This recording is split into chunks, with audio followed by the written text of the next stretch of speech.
कोयली ग्राम के सभी ग्रामवासी भाई लोग शांति से बैठ जाएं और श्रीमद् भागवत का ज्ञान सुने।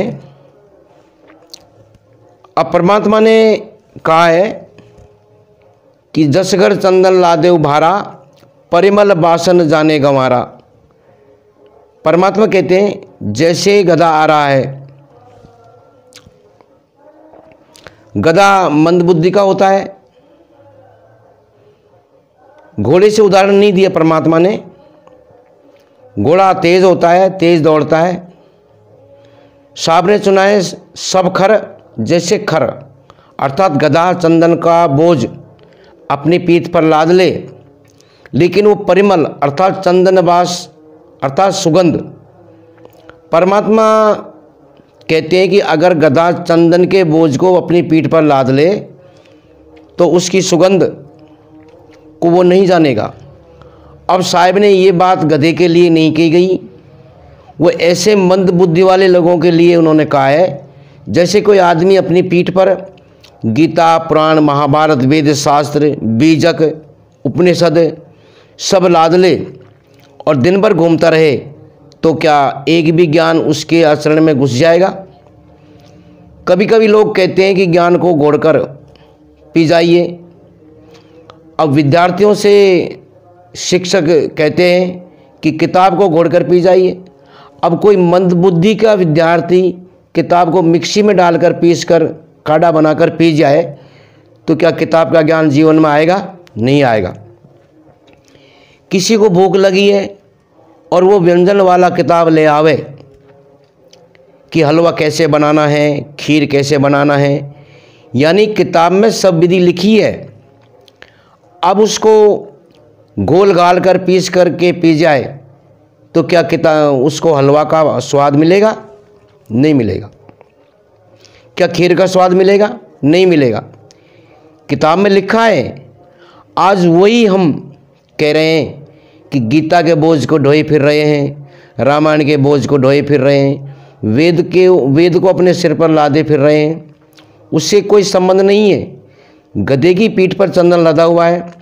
गधे को पता ही नहीं है कि मेरी पीठ पर चंदन लदा हुआ है, वो अनजान है। साहब कहते हैं कि मंदबुद्धि लोगों की पीठ पर वेद लदा हुआ है, रामायण लदी हुई है, गीता, बीजक, महाभारत लदे हुए हैं, कुरान, बाइबल लदा हुआ है, वो चले जा रहे हैं। उसको लग तो रहा है कि मेरी पीठ पर रामायण, गीता, महाभारत, वेद, बीजक, गीता शास्त्र हैं, लेकिन उन शास्त्रों में निहित ज्ञान से उसके जीवन में कोई उजाला नहीं है। जैसे यहाँ लाइटें जल रही हैं, लाइटों का आनंद हम तभी ले सकते हैं जब आँख खुली रहें और ये लाइटें खूब जले। हम आँखें बंद कर लें तो लाइट का कोई दोष है? लाइट की कोई अपराध है? वो तो जल रही है, हमारे लिए हमने ही जलाई है। लेकिन हम आंखें बंद कर लें, ये लाइटें चाहे जीवन भर जलती रहें, हमारे लिए किसी काम की नहीं है। हमने आंखें ही बंद कर ली हैं। अब पीठ पर गीता हो, चाहे वेद हो या रामायण हो, पीठ पर जब आंखें ही बंद हैं तो उनका क्या असर पड़ेगा? जीवन में उनका कोई प्रभाव नहीं पड़ेगा। तो इसी बात को लेकर के परमात्मा समझाते हैं कि जस घर चंदन लादे उभारा, जैसे गधा चंदन के भार को लदा हुआ है। अब वो उसकी सुगंध से अनजान है, तो ऐसे ही मंदबुद्धि के लोग गधे के समान हैं। वो भी तो पूरा शास्त्र लदे हुए हैं। जो स्वयं को बड़े बड़े विद्वान कहते हैं, अगर वो सोचते हैं कि मैं वेद का ज्ञाता हूँ, गीता का ज्ञाता हूँ, मैं रामायण का ज्ञानी हूँ, मैं महाभारत का ज्ञाता हूँ, परमात्मा कहते हैं उसके जीवन को देखो। ज़्यादा नहीं, वेद के 2-4 वाक्य आप याद कर लीजिए। जो कुछ वेद के 4-5 महावाक्य हैं याद किए जाते हैं कि अहम ब्रह्मास्मि, ये वेद में लिखा हुआ है, अहम ब्रह्मास्मि, मैं ब्रह्म हूँ, मैं चेतन हूँ। अब बताइए, ये बता रहे पत्थर पहाड़ों में और वेद बता रहे हैं अहम ब्रह्मास्मि, मैं ब्रह्म हूँ, मैं चेतन हूँ। तत्वमसि, तुम भी वही हो। अयम आत्मा ब्रह्म, ये आत्मा ही ब्रह्म है, ये आत्मा ही ब्रह्म है। और प्रज्ञानम ब्रह्म, ज्ञान ही ब्रह्म है। वेदों में कितना स्पष्ट लिखा गया है, कितना साफ लिखा गया है कि एम ब्रह्मास्मि, मैं ही ब्रह्म हूँ। अब इस वाक्य को पढ़ने वाला, वेद को पढ़ने वाला तथागथित पंडित पुजारी भगवान को पत्थर के पहाड़ पर्वत में बता रहे हैं, पानी में बता रहे हैं, तीर्थों में बता रहे हैं। अब वेद में लिखा है अहम ब्रह्मास्मि, मैं ही ब्रह्म हूँ, और पंडा पुजारी कह रहे हैं भगवान पहाड़ तीर्थों में बसते हैं। साहब कहते हैं वो गधे से कम नहीं है। पंडितों ने वेदों को, शास्त्रों को पीठ पर लाद रखा है, लेकिन उनको वेदों व शास्त्रों का ज्ञान है ही नहीं। वेद है सिर पर, लेकिन वेद का ज्ञान नहीं उतरा है। अगर उनको वेदों का ज्ञान समझ में आ जाता तो भगवान को पहाड़ पत्थरों में नहीं बताते, मंदिर में नहीं बताते, तीर्थों में नहीं बताते। वो कहेगा नहीं, जीते औरत मर्दों पानी, सो सब रूप तुम्हारा, कबीर पोंगरा अलह राम का, सो गुरु पीर हमारा। फिर तो उसकी वाणी ही बदल जाएगी। फिर मनवादी ये नहीं कहेगा कि भगवान तो अमरनाथ में बसते हैं, वैद्यनाथ में बसते हैं, भूतनाथ में बसते हैं। वो प्रतीक हो सकता है, लेकिन अगर सच में कहे तो परमात्मा कहते हैं जेते औरत मर्दों पानी, सो सब रूप तुम्हारा। अगर वेद का ज्ञान उनके जीवन में उतरता तो परमात्मा कहते हैं कि फिर वे वेद को ढोना सार्थक हुआ। फिर वो वेद को जाना, गीता को सिर पर ढो रहा है। वो ये कह रहा है कि जो कुछ करते हैं भगवान ही करते हैं, उनके बिना कुछ नहीं होता, वही सब कुछ, बाकी जीव तो कुछ नहीं, क्षुद्र है। लेकिन इसी गीता में लिखा है 18 अध्याय के 61वें नंबर के श्लोक में लिखा है, ईश्वरः सर्वभूतानां हृदय देशे अर्जुन तिष्ठति, ब्राह्मयन सर्वभूतानि यंत्र आरूढ़ानि। ईश्वर सभी भूत प्राणियों के हृदय में बैठा हुआ है। अब गीता को सिर पर तो लादा है, पर गीता के ज्ञान अपने हृदय में आने ही नहीं दिया। रामायण को सिर पर लादा है, वो कह रहे हैं कि सबई नचावत राम गोसाई, लेकिन इसी रामायण में लिखा है काहू न कोई न सुख कर दाता, निज क्रम क्रम भोग सुन भ्राता। कि किसी को कोई सुख दुख देने वाला नहीं है, अपना कर्म का फल व्यक्ति स्वयं भोगता है, स्वयं पाता है। इस ज्ञान से वो अनजान है। परमात्मा कहते हैं ये ठीक ऐसा ही है जैसे गधे की पीठ पर चंदन की लकड़ी लाद दिया जाए, उसी प्रकार व्यक्ति अपने जीवन में शास्त्रों का बोझ तो लाद लेता है, सच्चाई बताने में हिचकिचाता है। बड़े बड़े शास्त्री, बड़े बड़े पंडित पुजारी, साधु महात्मा भगवान कथा, भागवत कथा भी कर रहे हैं, वेदों का ज्ञान भी दे रहे हैं, लेकिन वेदों का सच्चा ज्ञान बताने में इनको शर्म लगती है, इनको बहुत शर्म लग रही है, सच्चाई बताने में हिचकिचाते हैं। वेदों में लिखा है अहम ब्रह्मास्मि, मैं ही ब्रह्म हूँ, मैं ही चेतन हूँ, और बता क्या रहे हैं। आपने कभी सर्वाजीत की कहानी सुनी होगी, जो उनका पूरा नाम सर्वानंद था। ये जाति से ब्राह्मण थे, बहुत बड़े विद्वान थे। तो ज्ञान के अहंकार में आकर के एक बार कबीर साहब के पास शास्त्रार्थ करने गया था, ज्ञान चर्चा करने गया, क्योंकि सर्वाजीत ब्राह्मण समाज से पढ़ा लिखा इंसान था, और वैसे भी काशी पढ़ कर आया था। उसका असली नाम था सर्वानंद ब्राह्मण। सर्वानंद ने उस समय के सभी ज्ञानियों को, शास्त्रियों को अपने ज्ञान से हरा दिया था। फिर तो उसने आप ही खुद ने अपना नाम सर्वाजीत रख लिया। जैसे स्वर्ग के देवताओं को हराने वाला इंद्रजीत बन गया, इसी प्रकार उसने सोचा मैंने सबको तो हरा ही दिया ज्ञान से, तो मैं भी सर्वजीत हो गया। फिर वो अपने काशी में पहुंचा, अपनी माँ को प्रणाम किया, कहा माँ मैं आ गया। माँ मैंने सभी विद्वानों को ज्ञान से हरा दिया, क्योंकि माँ ने कहा कि सर्वानंद बेटा तू आ गया। उसने कहा माँ ये क्या बात है, पूरी दुनिया मुझे सर्वाजीत कह रही है, तू मेरी माँ है, तू ही सर्वानंद कह रही है, फिर तुम भी मुझे सर्वाजीत कहो। माँ ने कहा बेटा मैं नहीं कह सकती। कहा क्यों? माँ ने कहा बेटा तुमने सब विद्वानों को हरा दिया। बेटा ने कहा बिल्कुल सबको हरा दिया। माँ ने कहा इसी काशी में कबीर साहब जी रहते हैं, उसको हरा के आओ तब मानूं। माँ ने कहा कबीर बहुत पहुँचे हुए संत हैं, उनको हरा के आओ तब हम मानेंगे। सर्वानंद ने सोचा कि मैंने बड़े बड़े विद्वानों को हराया, ये कबीर साहब किस खेत की मूली है, अभी जाता हूँ 2 मिनट में हरा देता हूँ। अब सर्वानंद जी अपने ज्ञान के अहंकार में आगे और सारे वेद शास्त्रों को लेकर चल दिए। कबीर साहब से कहा कि मैं आपसे शास्त्रार्थ करने आया हूँ। कबीर साहब ने कहा कि शास्त्रार्थ किस आधार पर से करोगे? सर्वानंद ने कहा मैं सारे वेद शास्त्रों का ज्ञाता हूँ।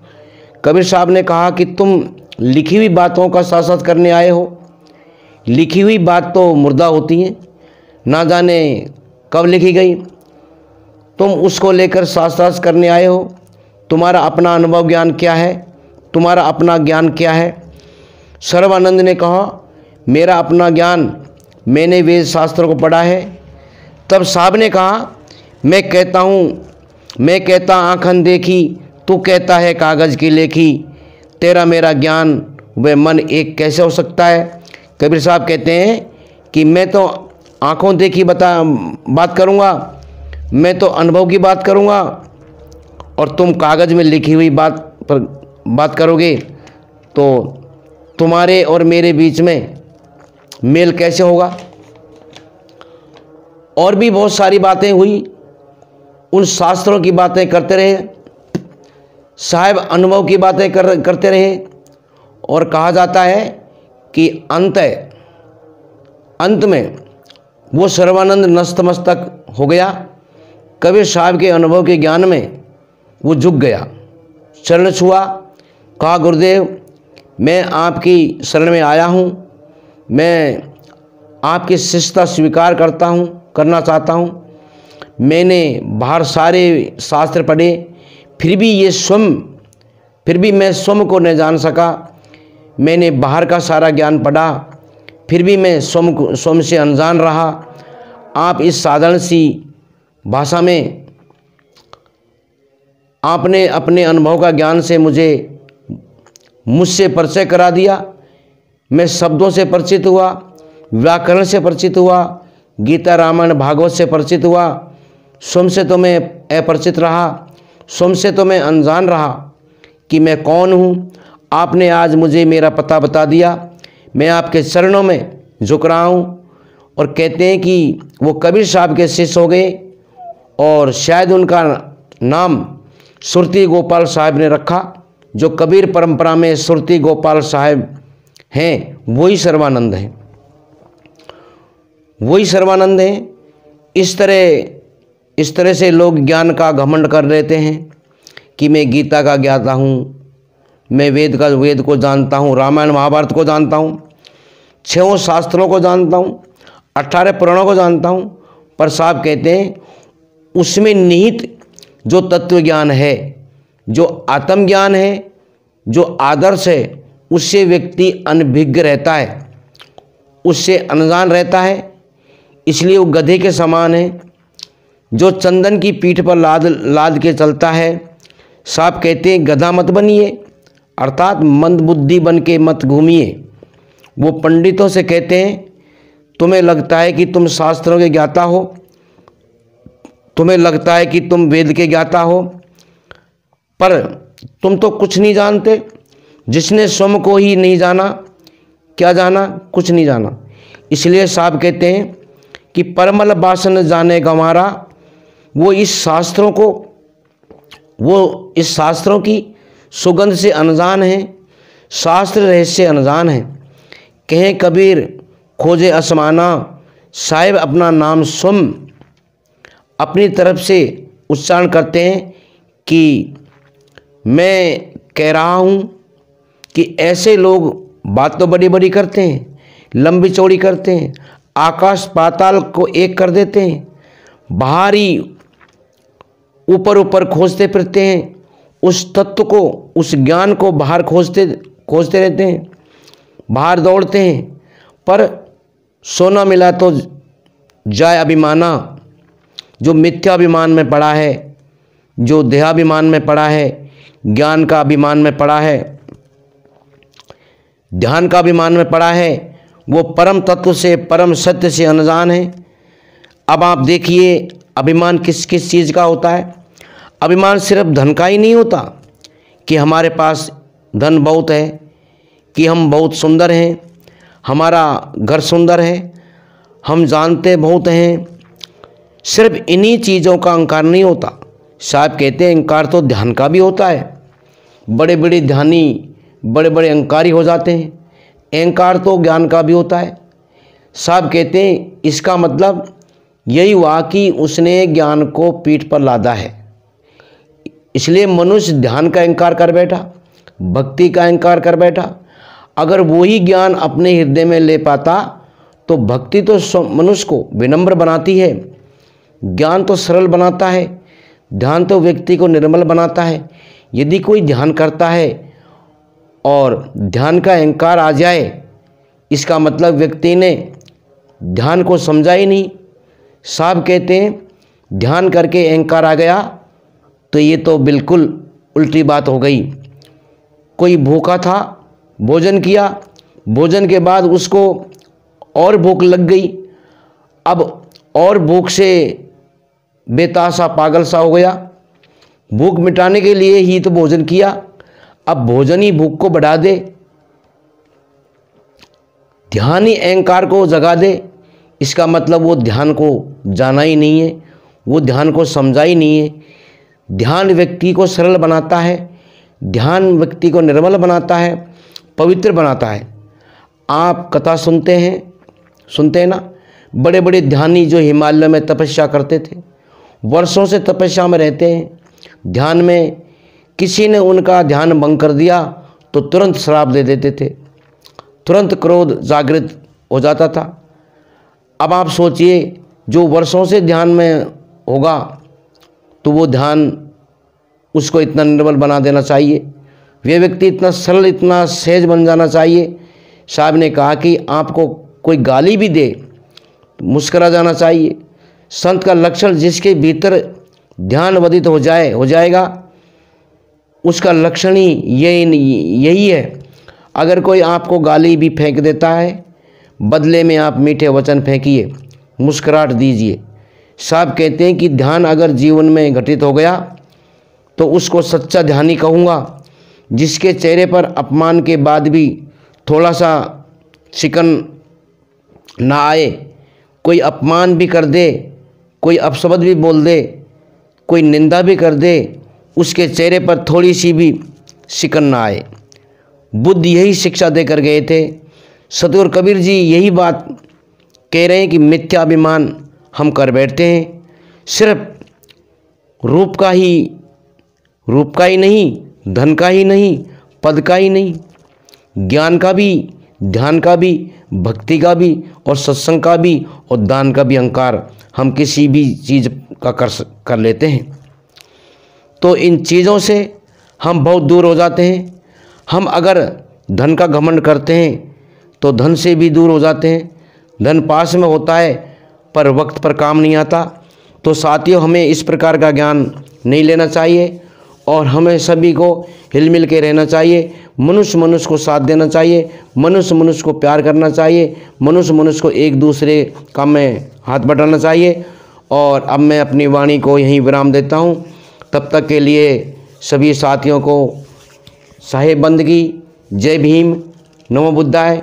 और साथियों, आपसे मेरा यही निवेदन है कि इस चैनल को आगे बढ़ाएं, इस चैनल को सब्सक्राइब करें। ये चैनल आप लोगों का ही है। इस चैनल को शेयर भी करें, लाइक भी करें।